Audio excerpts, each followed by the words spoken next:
আসসালামু আলাইকুম, স্বাগতম সবাইকে বশির টয়েস বিডি পেজে। আজ আমরা আপনাদের জন্য সুন্দর সেট আপ করে একবার এসেছি যাতে আপনাদের দেখাতে পারি। অনেকে বলে যে সোফাটার সাইজ কতটুকু, ফোল্ড কিভাবে হয়, পিছনে চেইন সিস্টেম কি না, সব কিছুই আর কি মোটামুটি বুঝিয়ে দেওয়া হয়েছে।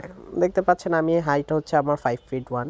তো আমি এখানে শুতে পাচ্ছি, কোনো সমস্যা হচ্ছে না, বাট অবশ্যই পাও বের হয়ে থাকবে যেহেতু এটার পুরাটা লং হচ্ছে 4 ফিট। হ্যাঁ, আমাদের অনেকে বলে যে হচ্ছে ঘোড়াটার ব্যাপারে, ঘোড়াটা আর কি আপনার রকার ঘোড়া। এটা নর্মালি আপনি রকার হিসাবে ইউজ করতে পারবেন, চাইলে ব্যাটারি দিয়েও ইউজ করতে পারবেন। লো মিউজিকগুলো এটা বাচ্চাদের আকর্ষণীয় করার জন্য, ঠিক আছে, বাট লাইটিং এবং মিউজিকটা এটা মেন ফিচারটা না, মেন হচ্ছে এটা একটা রকার। হ্যাঁ, এরপর আমরা যেটা দেখছি এটা হচ্ছে ইনফ্যান্ট সিট, যাতে ছোট বেবি কম প্রাইসে কম বাজেটের মধ্যে নিতে চাচ্ছেন মাত্র 550 টাকা এটা নিয়ে নিতে পারেন। আর আমাদের সোফার প্রাইস তো আপনাদের জানাই আছে 2000 টাকা। আপনারা দেখতে পাচ্ছেন পিকাচু সফট টয়, যেটা কিনা খুবই কমফি এবং সফট হবে। এখন যেটা দেখতে পাচ্ছি স্পাইডারম্যান আমাদের একটা একটা সাইজ যেটা হচ্ছে খুবই চলে, সেটা হচ্ছে 45 cm, এই সাইজটা দেখানো হচ্ছে।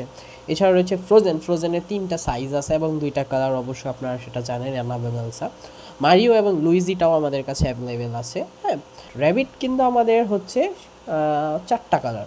প্লেন যেটা এরোপ্লেনটা, এটা এখান থেকে পাও দিয়ে বের করবে, এটা অলরাউন্ড একটা সাপোর্ট দিবে। যাদের বেবি ছোট এবং লাক্সারিয়াস একটা প্রোডাক্ট চাচ্ছেন, এটা বেস্ট। এটা 1 মান্থের বেবি থেকে 28 মান্থের বেবি পর্যন্ত বসতে পারবে। আপনারা সাইজটা দেখতে পাচ্ছেন, খুবই বড় একটা সাইজ। সোফার যে ডিউরেবিলিটি বা কমফিটা কেমন হবে এটা আর কি দেখাচ্ছি, আশা করি দেখে বুঝতে পারছেন। ধন্যবাদ সবাইকে, আসসালামু আলাইকুম।